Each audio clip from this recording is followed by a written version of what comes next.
혹자는 이런 얘기하죠. 3년 뒤에는 입주 물량이 적어진다. 그럼 3년 뒤에는 경기가 좋아지나요? 그럼 일기 신도시가 여러분 도시계획 하신 분들, 시청자분들 계실 텐데 그게 내가 한번 여쭤볼게요. 3년 안에 되겠습니까? 5년 안에 되겠습니까? 그래서 투자의 개념이 계신 분들은 10년, 15년 보고 하시고 뭐 잠깐 넣었다 빼려고 하시는 분들은 절대 들어가지 마셔라.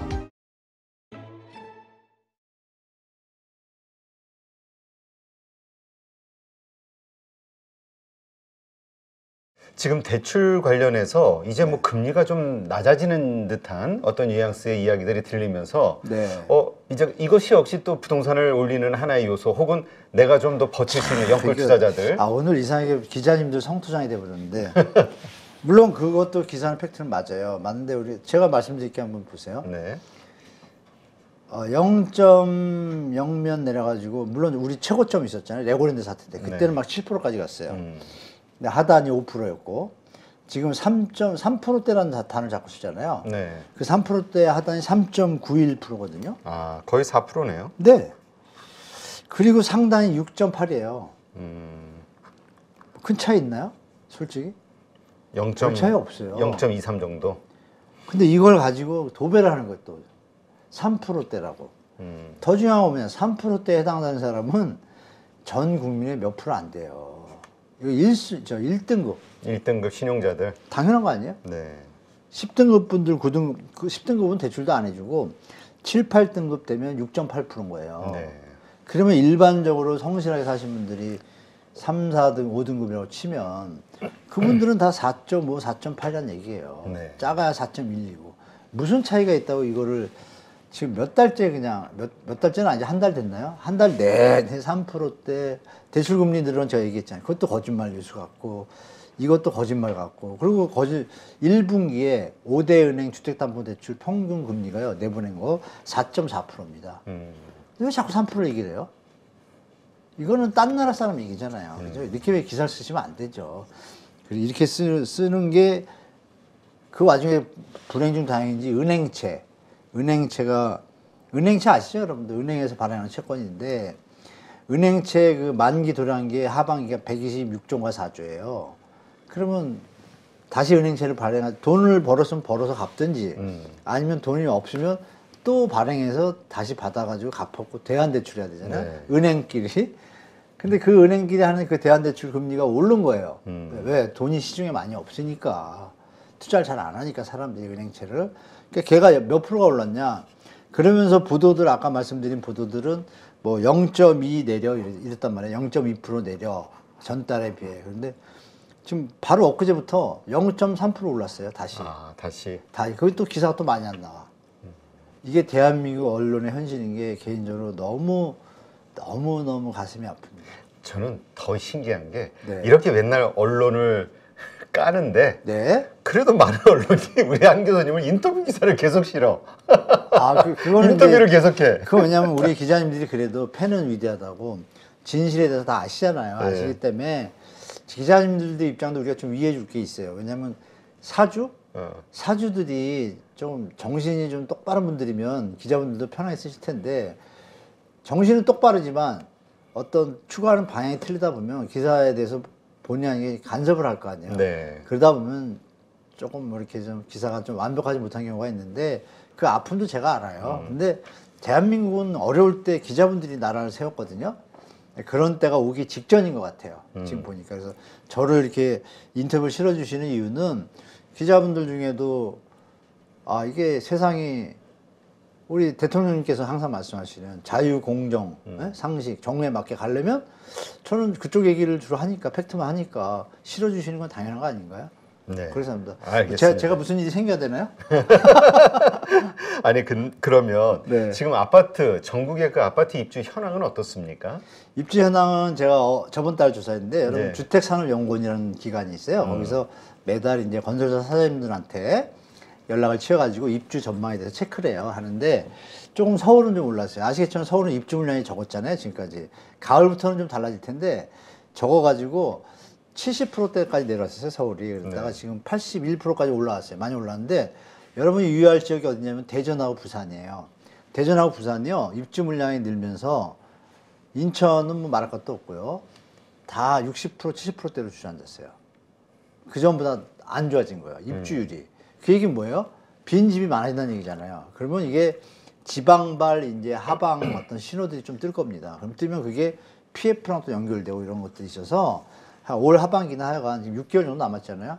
조금 맞아. 지금까지 잘 참으셨으니까 잘 참으셨다가 그때 시장 상황 보고 자산 관리를 하시던 뭐 하시면 되고, 만약 집이 좀 많으신 분들 혹시 시청자분들이 계시다면 지금 냉정하게 자산 관리를 내가 최소한 2, 3년은 버틸 수 있다라는 어떤 유동성이 확보가 된다라면 제가 그냥 가져가셔도 문제가 없지만, 이게 1년 뒤에 내가 오를 거야라고 너무 믿으시다가 안 오르면 어떻게 돼요? 부담되잖아요. 그렇죠. 그런 좀 자산 관리 포트폴리오는 좀 재조정하는 게 좀 필요한 것 같아요. 네. 지금 아파트 양극화, 이 지역별로 좀 편차가 좀 커지고 있다. 아까 말씀하신 있어요. 대로 오르고 있는 데는 오르고 떨어지는 데는 떨어지고. 그렇죠. 그 현황도 좀 한번 좀 설명해 주시죠. 지금 청약 그 경쟁률이나 청약 결과를 보면 아십니다. 서울은 1월부터 5월까지 한 6군데 했는데 한 군데는 반패했고 나머지 4, 5군데는 다 완판됐어요. 분양가 상한제 걸린 것도 있지만 조금 시장에 맞게 좀 합리화한 거 다 완판됐거든요. 근데 지방은 완전히 극과 극인 게 구도심에서 분양가가 저렴한 거는 완판이 됐는데, 구도심인데도 분양가가 좀 높게 쳤다가 완패, 그리고 구도심이 아닌 곳들은 거의 완패, 이런 분위기입니다. 그래서 지금 시장의 매물이 앞으로 이제 좀 더 나오고, 특히 여러분 이거랑 이어지는 게 뭐냐면 시장 분위기라는 게 있잖아요. 임의 경매라는 게 이제 돈을 안 들려주니까 은행에서 대출을 해줬던 뭐 임차 뭐 이렇게 근저당 설정한 것들에 대해서 돈을 안 주면 임의 경매 신청하면 바로 되잖아요. 그것들의 물량이 지금 2배 늘었습니다. 갑자기. 전년에 비해서 임의 경매 숫자가 다다음 주에 나올 때 제가 이 경매 그 숫자 좀 보여드릴게요. 너무 많이 늘었어요. 근데 이 추세가 지금 이 분위기로 봐서는 연체율 증가했잖아요. 그렇죠. 그럼 늘어나면 늘어나지 낮아지지 않잖아요. 그러면 소비자 입장에서 살 물건이 많아진 거예요. 경매 물건도 있고 분양 물건도 있고 기존 주택도 있고, 그죠? 근데 살 사람들은 막상 보니까 어때요? 지금 가처분 소득이 줄고 있어요. 극과 극이잖아요. 네. 그럼 시장이 이게 갑자기 올라가는 힘은 누구냐? 그들만의 리그. 이거 사면 오를 거야 하고 다시 하는 분들이 투자 요소들이, 그것도 전문 투자나 선수급 투자는 지금 안 하시는데 초보 투자자들이 주로 한 번 해가지고 이득 본 사람들, 영끌 해가지고 갭투기 해가지고 본 양반들이 조금 여유가 있잖아요. 그러니까 됐다고 다시 기다리고 하는데, 그분 따라가지고 자기 능력이 안 되는데 따라하는 분도 있어요. 이분들은 진짜 제2의 영끌이 될 수가 있죠. 그래서 좀 조심하셔야 돼요. 그래서 입주 물량이 뿐 아니라 청약 물량 이런 거 다 볼 때 양극화는 계속 나타날 것이고, 당분간 쉽게 가격이 조정되지 않는 한요, 이 현상은 제가 볼 때 올해를 지나서 내년까지 가는 가능성도 많아 보이니까, 뭐 혹자는 이런 얘기 하죠. 3년 뒤에는 입주 물량이 적어진다. 그럼 3년 뒤에는 경기가 좋아지나요? 아니죠. 2009년도에도 똑같이 얘기했어요. 제가 나중에 기사 보여드릴게요. 너무 똑같아요.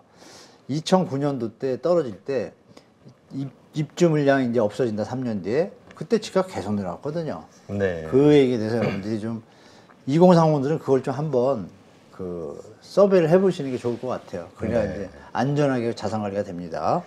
네. 하여튼 지금 그 마용성 네네. 뭐 이쪽을 그 반등하고 있으니까 이걸 좀 뭐 보시는 분들이 있는 것 같아요. 반등하는데 그럼 매물이 줄어야죠. 그러나 매물이 증가하고 있다는 거. 그거 어떻게 생각하세요? 같이 좀 보셔라, 시장을. 그래서 예를 들어서 이렇게 말씀드릴게요. 순간적으로 다들 충격을 받아 다 집을 안 사면 어떻게 될까요? 팔려는 사람은 이유가 있으니까 내는 것이, 그 이유가 없어지진 않아요. 계속 팔아야 되는 입장이죠. 살려는 사람은 선택이 있는 거예요. 지금 안 사도 되잖아요. 다 안 사는 어떤 쇼크가 온다. 외부든 내부든. 오면 어떻게 돼요? 그분들이 버틸까요? 호가가 계속 올라가요? 아니잖아요. 그땐 꺾이잖아요. 그것도 시나리오 일단 두셔야 된다.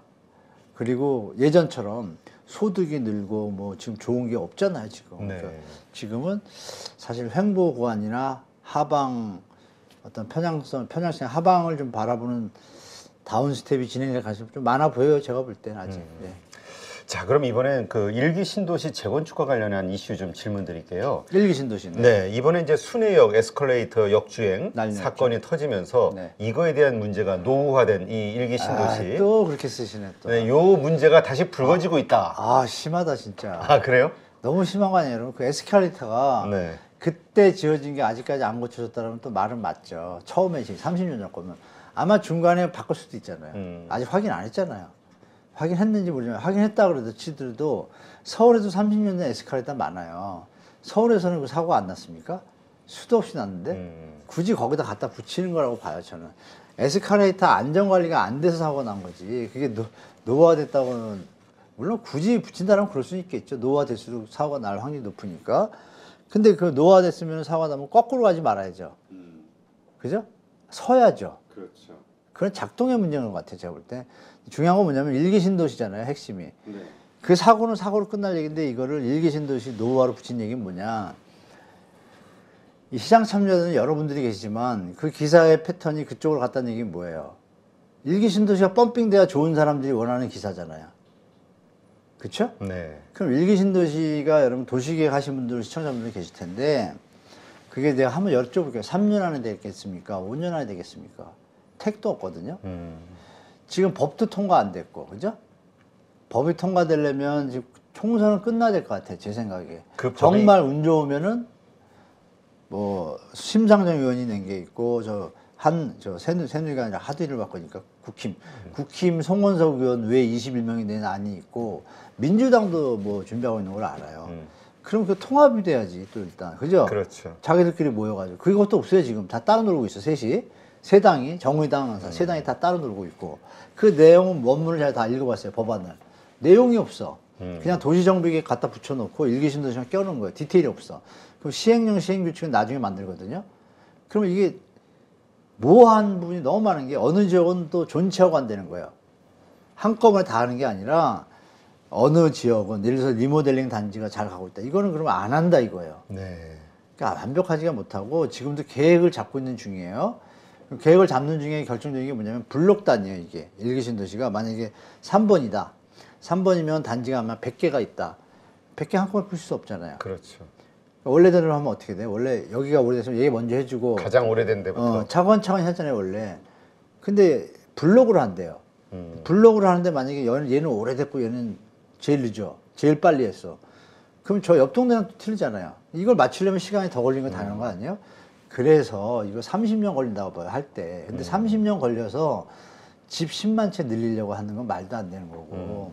그냥 그린벨트 만들어서 10년이면 될 걸. 이거는 뭐냐면 이 일개 신도시를 재창조한다라는 선거 포퓰리즘에 연결된 거예요, 이게. 특히 중동 같은 데는 현재 용적률이 200%좀 넘어요. 네. 300% 했을 때 별 효용성이 없어요. 왜? 300%를 올리잖아요? 올린 거에 50%는 기부 체납이에요. 그럼 250% 아니에요. 그쵸? 그렇죠. 근데 원래 그냥 도시 및 주거정법에 해도 250%예요. 뭐예요 이게 웃긴 거죠. 그러니까 여기서 여러 가지 딜레마가 있기 때문에 고치고 수정할 게 너무 많아요.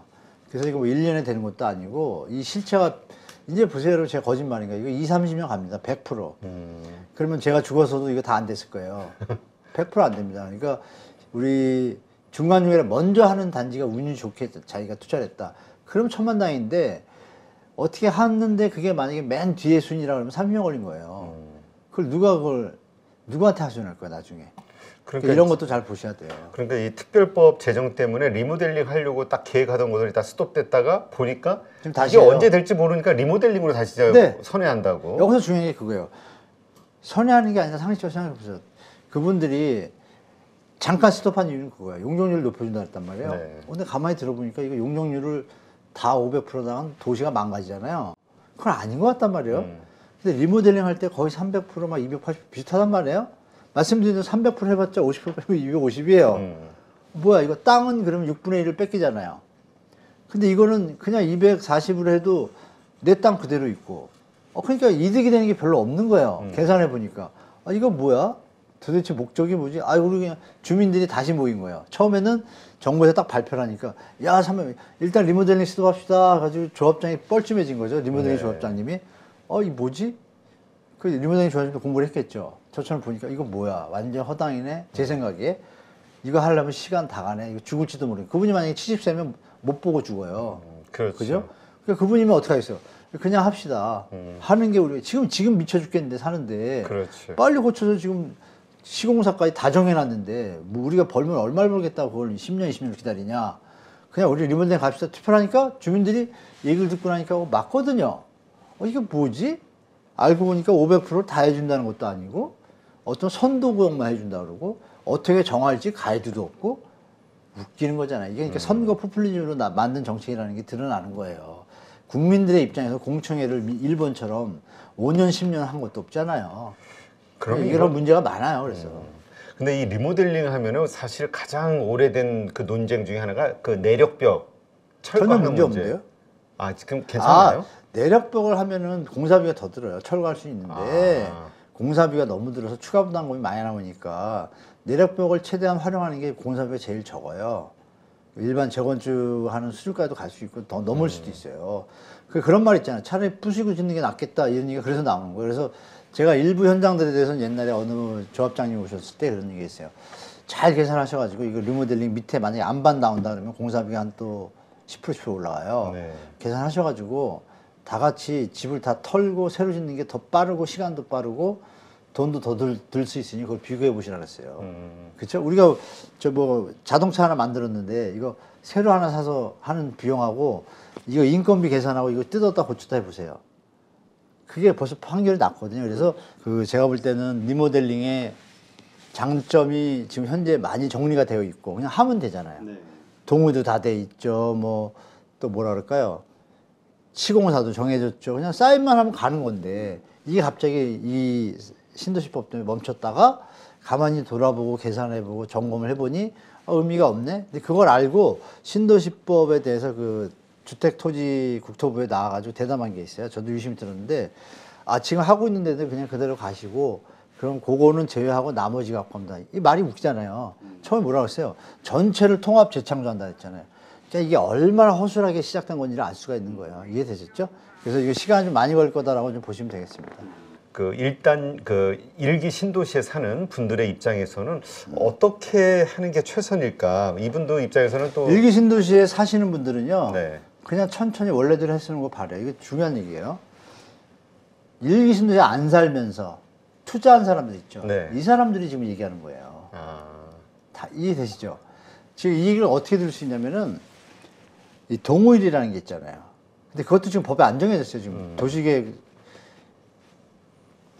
재건축법에는 그냥 도시민 주거환경 정비법으로 하면은 80% 하면 되는데 그 80% 안 돼가지고 리모델링은 동의율이 작아요. 네. 리모델링을 간 데도 많거든요. 그러니까 리모델링 하는 데들은 주로 젊은 분들이 많이 살고 어느 단지들은 30년 됐잖아요. 보통 나이가 30 됐을 때 가신 분들이 많아요. 3, 40대, 20, 30, 40대. 그분들이 연세가 60, 70, 80대 간단 말이에요. 그분들이 그걸 집을 짓고 부시는데 10년, 20년 기다리겠어요? 그냥 마저 살다가 편하게 살다 가시고 싶잖아요. 그래가지고 실제로 현장들에서 단지 이제 아버님이 요새하시니까 경로당에 모여서 지금 난리 났대요. 네. 경로당에 모이셔가지고 60세, 70세 되는 분들이 보통 한 30% 있나 봐요. 그럼 그분들이 아니 이거 뭘 부셔 그냥 살기 편한데 우리 뭐 차도 잘 안 타실 거 아니에요. 네. 그러니까 그분들은 그냥 10년 있다 해 우리 죽은 다음에 이런 분도 계시고 그리고 또 주차장은 불편한 건 사실이잖아요. 그리고 또 배관이고 불편한 건 사실이잖아요. 그거는 택하는 게 리모델링인 거. 왜? 빨리 되니까. 네.